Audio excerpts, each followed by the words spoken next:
Albert. Albert. Albert. Albert. Albert Einstein.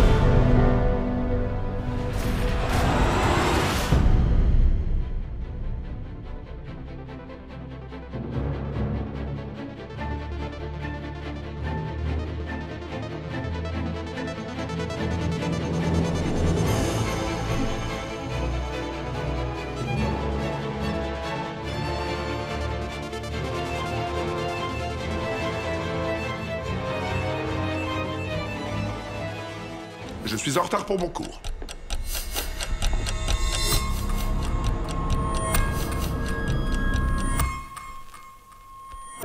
Einstein a montré, par la relativité restreinte, qu'il ne fallait plus considérer le temps et l'espace comme deux entités complètement différentes. Et Einstein, vous avez tendance à discuter des lois fondamentales de la physique.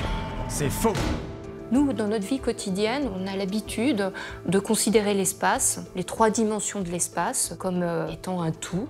Si on prend une chaise, on va lui donner une hauteur, une largeur, une profondeur, mais si on déplace la chaise, qu'on l'allonge, eh bien, on définira différemment la hauteur, la largeur et la profondeur, on mettra des chiffres différents pour ces trois quantités, mais on sait qu'au fond, c'est vraiment la même chose.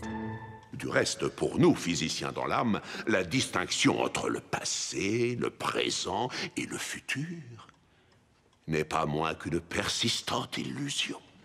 Et puis, d'un autre côté, il y a le temps. Et le temps, eh bien, c'est les horloges qui nous le donnent, et c'est complètement indépendant de l'espace. Qu'est-ce que le temps? Ne vous fiez pas aux apparences. Cette question simple constitue la clé pour comprendre la relativité. Elle est aussi à l'origine de mes nombreux cheveux blancs. En fait, on vit dans un espace-temps à 4 dimensions. Eh bien, il faut considérer comme un tout l'espace et le temps, et donc, suivant l'observateur, l'espace et le temps vont être interprétés différemment.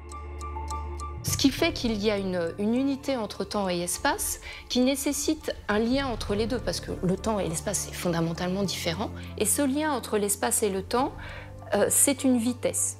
Et cette vitesse, c'est quelque chose de caractéristique de l'espace-temps, c'est ce qu'on appelle la vitesse de la lumière. Alors voyagez avec moi jusqu'au soleil. Alors, on l'appelle la vitesse de la lumière parce que c'est la vitesse à laquelle va la lumière, mais en fait, fondamentalement, c'est la vitesse caractéristique de l'espace-temps. Eh bien, ça nous impose que tout objet, toute personne, peut aller au plus à la vitesse de la lumière. C'est notre limite, on ne peut pas aller plus vite. Êtes-vous avec moi? Accélérons. Accélérons. Qu'est-ce que le temps?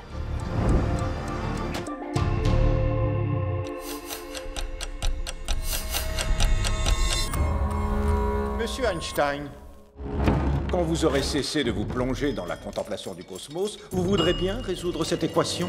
Je l'ai déjà résolu, monsieur. Einstein avait découvert, en développant la relativité restreinte, qu'il y avait un lien entre masse et énergie. C'est-à-dire que c'est le fameux E égale mc2, ça signifie que, toujours avec la vitesse de la lumière, c au carré, il y a un lien entre masse et énergie. La nature de ces objets sont la même chose. L'étape suivante pour la relativité générale, c'est de dire que l'énergie va avoir une influence sur l'espace-temps. C'est-à-dire l'énergie ou une masse. S'il y a une masse ou une énergie, elle va déformer localement l'espace-temps.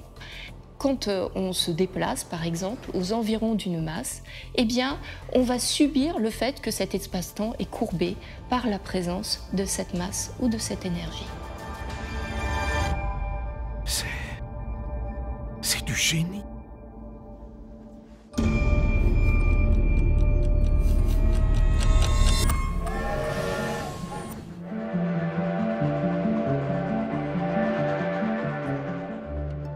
À la fin du 19e, il y avait un boom sur les communications et sur les déplacements. Les chemins de fer étaient en train de se développer. Et donc, il y avait un besoin d'avoir, à l'échelle de continents, des horloges qui soient synchronisées.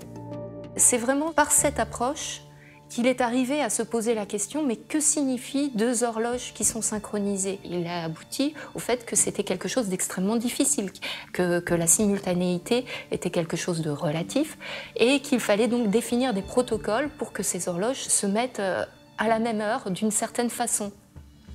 Et d'autre part, il s'est dit, d'un bout à l'autre du pays, 2 horloges, on a donc 2 observateurs différents.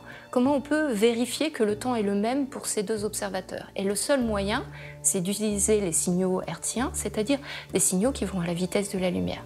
Et donc, tout était là, présent, pour mettre en place la relativité restreinte. Mais il fallait avoir le recul, il fallait avoir le génie pour arriver à mettre tout ça ensemble et à arriver à la relativité restreinte. C'est ça, c'est là-dessus que Einstein a été très fort. C'est là qui est le génie. Voilà. Quand vous êtes au lit avec une très belle femme, 1 heure s'écoule en une fraction de seconde. C'est ça la relativité.